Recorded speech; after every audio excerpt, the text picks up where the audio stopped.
पिया बना। अध्ययन सत्र अध्याय 2 सबक 2 आर्थिक साक्षरता क्यों सिखाएं। सार, हम लगभग 3.5 दशक बाद रॉबर्ट और माइक से दोबारा मिलते हैं। माइक ने अपने पिता की कंपनी की बागडोर संभाल ली है और अमीर डैडी से भी अच्छा प्रदर्शन कर रहे हैं। जहां तक रॉबर्ट का प्रश्न है, वो सन 1994 में 47 वर्ष की उम्र में रिटायर हो चुके हैं। उनकी और उनकी पत्नी की दौलत अपने आप बढ़ रही है, जैसे कोई गहरी जड़ों वाला वृक्ष बढ़ता है। इसकी एक मीटिंग की कहानी बताते हैं, जिसमें उस युग के महानतम लीडर्स और सबसे अमीर व्यवसायियों ने हिस्सा लिया था, जो सबसे बड़ी स्टील और गैस कंपनी के स्वामी थे, जो न्यूयॉर्क स्टॉक एक्सचेंज चलाते थे और जो राष्ट्रपति हार्डिंग की कैबिनेट में थे। 25 साल बाद उनमें से ज्यादातर के जीवन का दुखद अंत हुआ था और वो या तो दिवालिया थे, या निर्वासित थे, या फिर जेल में थे। संभवतः सन 1929 के स्टॉक क्रैश और महामंदी ने उनके दुर्भाग्य में भूमिका निभाई थी, लेकिन आज हम उनसे भी ज्यादा उथल पुथल और परिवर्तन वाले युग में जी रहे हैं। हमारे बचाव के लिए पैसे से ज्यादा जरूरी है शिक्षा और सीखने की योग्यता। महत्वपूर्ण बात यह नहीं है कि आप कितना कमाते हैं, बल्कि यह है कि आप कितना रखते हैं और आप इसे कितनी पीढ़ियों तक रखते हैं।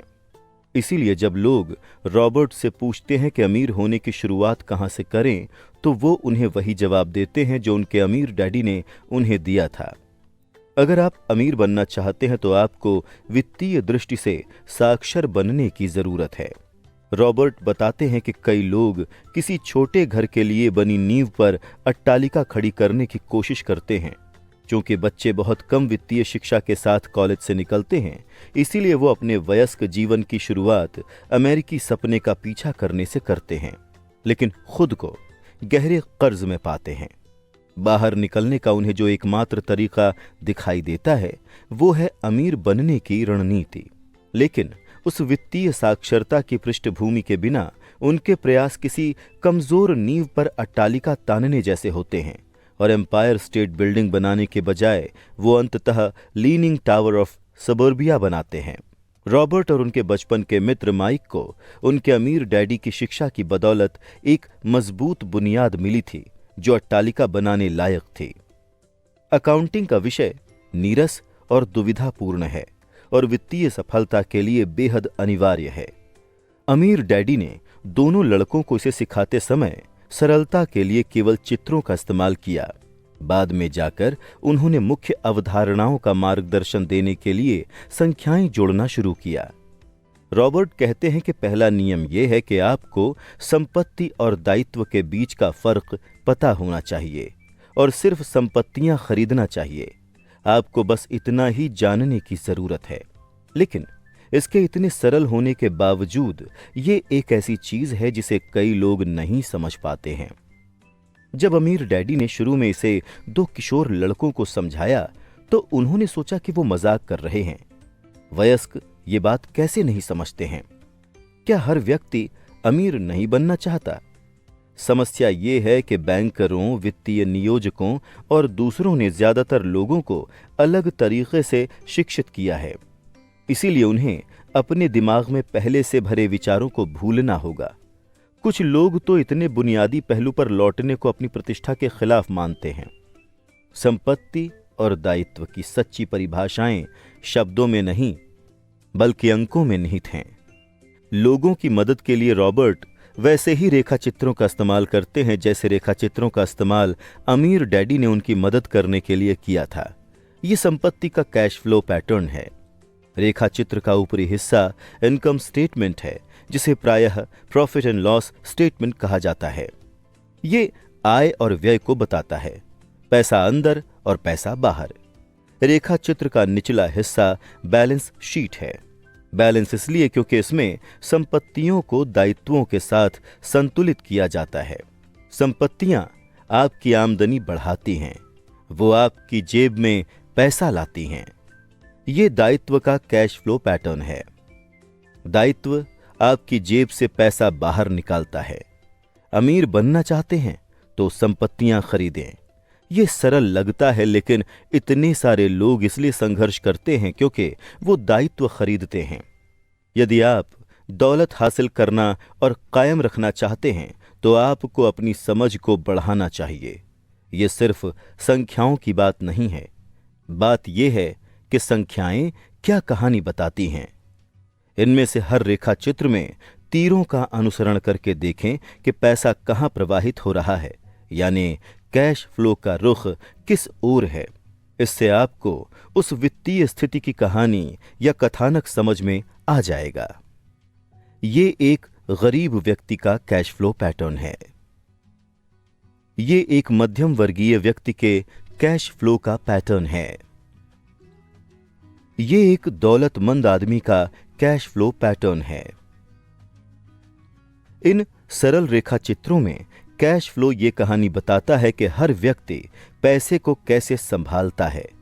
प्रायः कर्ज में फंसे लोग ये सोचते हैं कि ज्यादा पैसा कमाना ही उनकी समस्या का हल है, लेकिन ज्यादा पैसे से उनकी समस्याएं सुलझ नहीं सकती, उल्टा वो कई गुना बढ़ जरूर सकती हैं।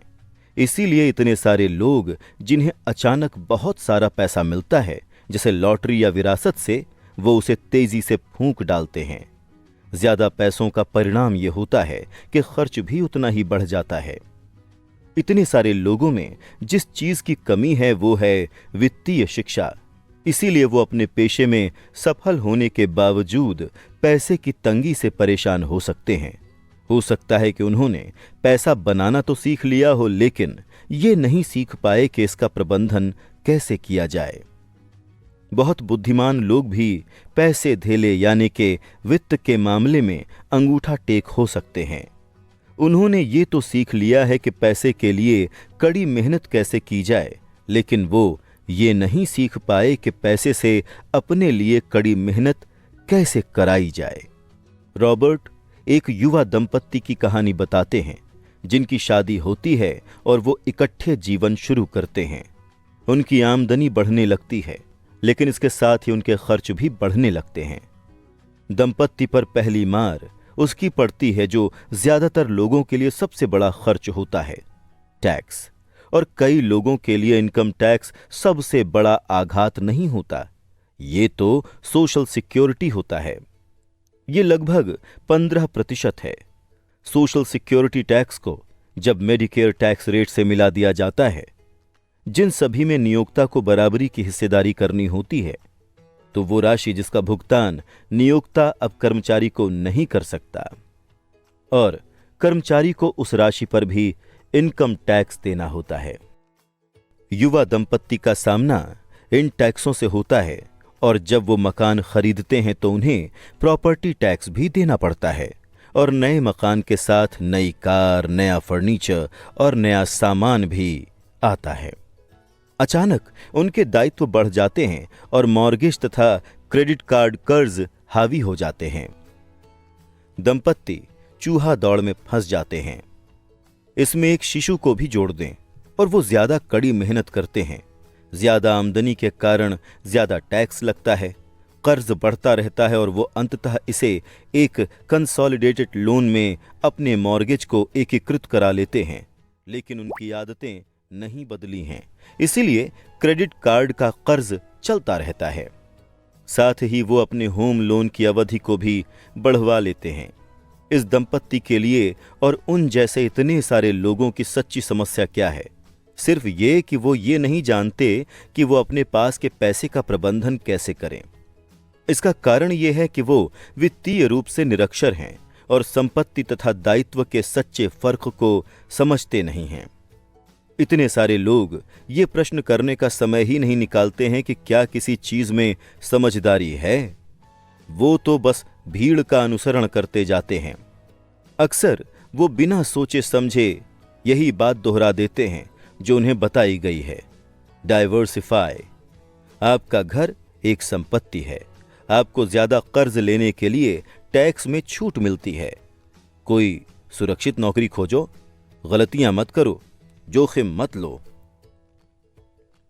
रॉबर्ट और माइक ने अमीर डैडी के साथ मीटिंग में बैठकर बहुत सारा समय गुजारा था। अमीर डैडी जिन बुद्धिमान लोगों से खुद को घेरे रहते थे, उनसे उन लड़कों ने भी बहुत कुछ सीखा था। इसका परिणाम यह हुआ कि उन्होंने उनके स्कूल में सिखाए जाने वाले मानक रूढ़ियों पर प्रश्न करना सीखा। इससे समस्या उत्पन्न होने लगी और वो अपने शिक्षकों से दूर होने लगे। रॉबर्ट पैसे के मामले में अपने असली डैडी से असहमत होने लगे, खास तौर पर उनके गरीब डैडी के इस दृष्टिकोण से कि उनका घर उनका सबसे बड़ा निवेश था। इसके विपरीत अमीर डैडी अपने घर को निवेश नहीं, दायित्व मानते थे। कई लोग अब भी ये विश्वास करते हैं कि उनका मकान संपत्ति है, लेकिन रॉबर्ट सिखाते हैं कि घर दायित्व है, क्योंकि ये पैसा आपकी जेब से बाहर निकालता है। केवल टैक्स और व्यय के कारण ही नहीं, बल्कि मूल्य कम होने तथा अवसर चूकने के कारण भी, क्योंकि आपका सारा पैसा आपके घर में बंध जाता है। इसीलिए आप किसी दूसरी जगह उसका निवेश नहीं कर पाते और इस वजह से आप निवेश अनुभव की शिक्षा से वंचित रह जाते हैं। इसका यह मतलब नहीं है कि आप कभी ज्यादा बड़ा मकान नहीं खरीद सकते, लेकिन पहले उन संपत्तियों को खरीदें जो मकान का भुगतान करने के लिए कैश फ्लो दें। जब संपत्तियां इतनी बढ़ जाती हैं कि वो व्यय से ज्यादा आय देने लगती हैं, तो बचे हुए पैसे का निवेश संपत्तियों में दोबारा कर दिया जाता है। इससे बैलेंस शीट का संपत्ति वाला कॉलम बढ़ता है, जिससे ज्यादा आमदनी उत्पन्न होती है। परिणाम यह होता है कि जो अमीर लोग संपत्तियों और दायित्वों के फर्क को समझ लेते हैं, वो ज्यादा अमीर बन जाते हैं। मध्यम वर्ग चूहा दौड़ में अटका रहता है, क्योंकि वो आमदनी उत्पन्न करने वाली संपत्तियों में निवेश करने के बजाय अपने घर को संपत्ति मानता रहता है। वो इसलिए भी अटका रहता है क्योंकि उसका वेतन ही उसकी आय का मुख्य स्रोत होता है, और जब उसकी आय बढ़ती है तो उसके टैक्स भी बढ़ जाते हैं। कई लोग म्यूचुअल फंड्स में निवेश करते हैं, अपने खाते संभालने के लिए मैनेजर को पैसे देते हैं, क्योंकि उनके पास ये करने के लिए समय या विशेषज्ञता नहीं होती। वो महसूस करते हैं कि म्यूचुअल फंड खेल को सुरक्षित तरीके से खेल रहा है, और उन्हें इसलिए सुरक्षित खेलना है क्योंकि उनकी बैलेंस शीट संतुलित नहीं है। वो अवसरों का लाभ इसलिए नहीं ले सकते क्योंकि उन्होंने अधिकतम कर्ज ले रखा है और पैसा केवल वेतन के जरिए उनकी जेब में आ रहा है। अमीर बनना चाहते हैं? अपने प्रयास आय उत्पन्न करने वाली संपत्तियां खरीदने पर केंद्रित कर लें। जब आप सचमुच समझ लें कि संपत्ति क्या है, दायित्वों और व्ययों को कम रखें, आप अपनी संपत्ति वाले कॉलम को ज्यादा गहरा कर लेंगे। आपको कैसे पता चलेगा कि आप कब दौलतमंद बन गए? रॉबर्ट आर बकमिंस्टर फुलर की परिभाषा का इस्तेमाल करते हैं। दौलत इंसान की आगे कितने दिनों तक जिंदा बचे रहने की योग्यता है, यानी अगर मैं आज काम करना छोड़ दूं तो मैं कितने लंबे समय तक जिंदा रह सकता हूं। इसे कहने का एक और तरीका, दौलत व्यय वाले कॉलम की तुलना में संपत्ति वाले कॉलम से मिलने वाले कैश फ्लो का पैमाना है। जब आपकी संपत्तियां आपके व्यय पूरे करने लायक पर्याप्त आय उत्पन्न कर देती है, तो आप दौलतमंद बन जाते हैं, भले ही आप धनाढ्य न हुए हों। बाएं गोलार्ध का पल। संख्याओं को देखें और उनके द्वारा बताई जाने वाली कहानियों को पढ़ना सीखें। संपत्तियां आपकी जेब में पैसा डालती हैं।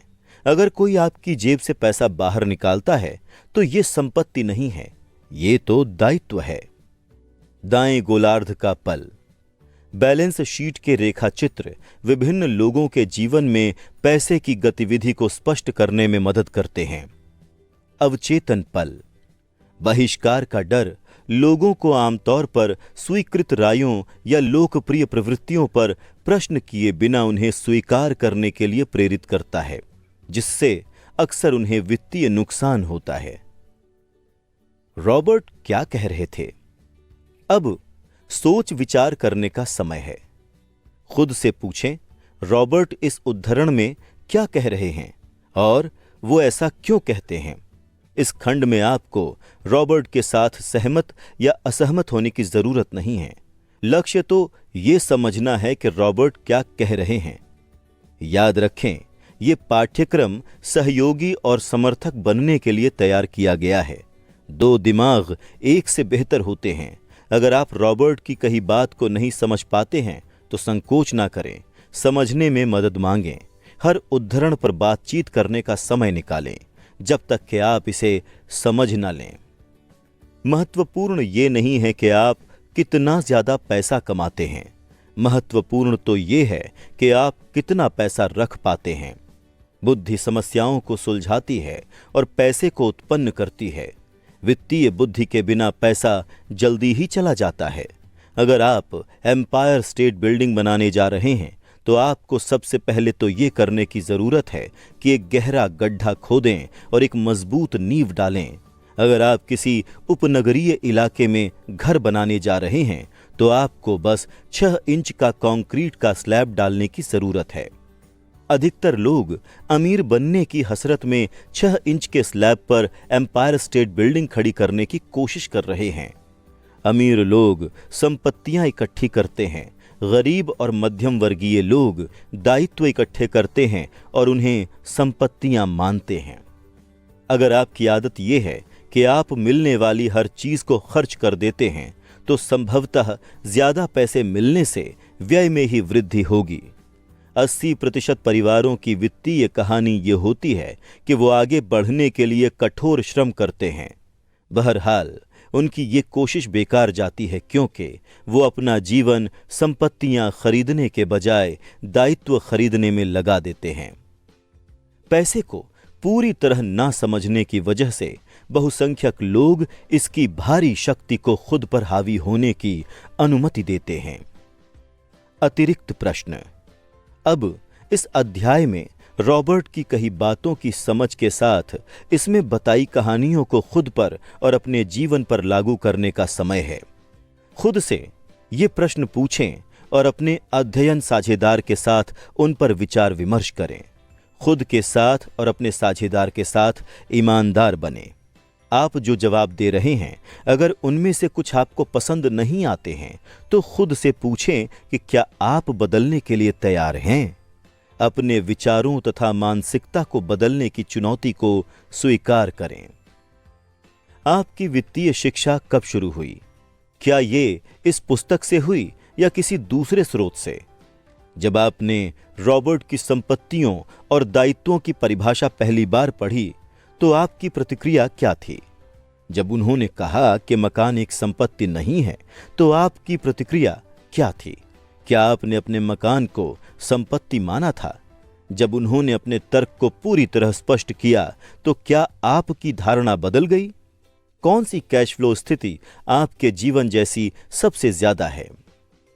आपके मकान के अलावा क्या कोई ऐसी चीज है जिसे आपने संपत्ति माना था लेकिन जिसने बाद में खुद को दायित्व के रूप में उजागर किया?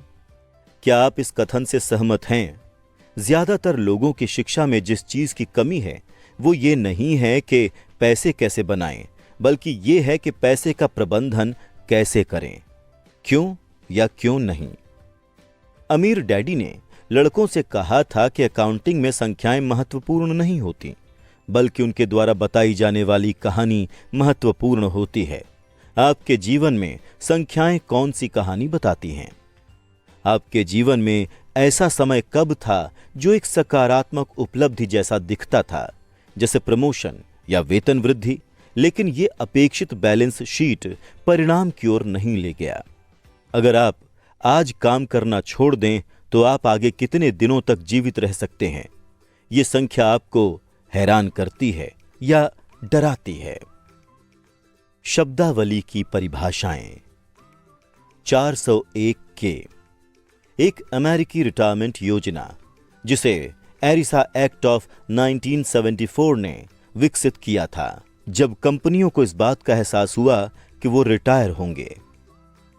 संपत्ति, कोई चीज जो न्यूनतम श्रम से आपकी जेब में पैसा डालती है। बैलेंस शीट, इनकम स्टेटमेंट रेखा चित्र का निचला हिस्सा। इसे बैलेंस शीट इसलिए कहा जाता है क्योंकि ये संपत्तियों को दायित्वों से संतुलित करती है। कैश फ्लो, आने वाला पैसा आमदनी के रूप में और जाने वाला पैसा व्यय के रूप में। कैश फ्लो की दिशा ही ये तय करती है कि कोई चीज आय है, व्यय है, संपत्ति है या दायित्व है। कैश फ्लो कहानी बताता है। वित्तीय योग्यता। एक बार जब आप पैसा बना लें तो आप इस पैसे का क्या करें, लोगों से इसे खुद छीनने से कैसे रोकें, इसे ज्यादा लंबे समय तक कैसे रखें और उस पैसे से अपने लिए कड़ी मेहनत कैसे कराएं। स्वर्णिम नियम। जिसके पास सोना होता है वही नियम बनाता है। आय, वो पैसा जो किसी व्यक्ति या व्यवसाय की सामान्य कारोबारी गतिविधियों के फलस्वरूप मिलता है। इनकम स्टेटमेंट या प्रॉफिट एंड लॉस स्टेटमेंट ये आय और व्यय को मापता है, पैसा अंदर और पैसा बाहर। दायित्व। कोई चीज जो पैसा आपकी जेब से बाहर निकालती है। म्यूचुअल फंड, विविध शेयर, बॉन्ड या सिक्योरिटीज का समूह जिनका प्रबंधन किसी पेशेवर निवेश कंपनी द्वारा किया जाता है और यूनिट के माध्यम से व्यक्तिगत निवेशकों द्वारा खरीदा जाता है। इन यूनिट्स का विभिन्न कंपनियों में कोई सीधा स्वामित्व मूल्य नहीं होता। Social security. सामाजिक कल्याण या सामाजिक बीमा कार्यक्रम जिसे स्वचालित वेतन कटौतियों के जरिए पैसा मिलता है और ये उनके बुढ़ापे तथा विकलांगताओं के वक्त उन्हें आर्थिक सहायता देता है।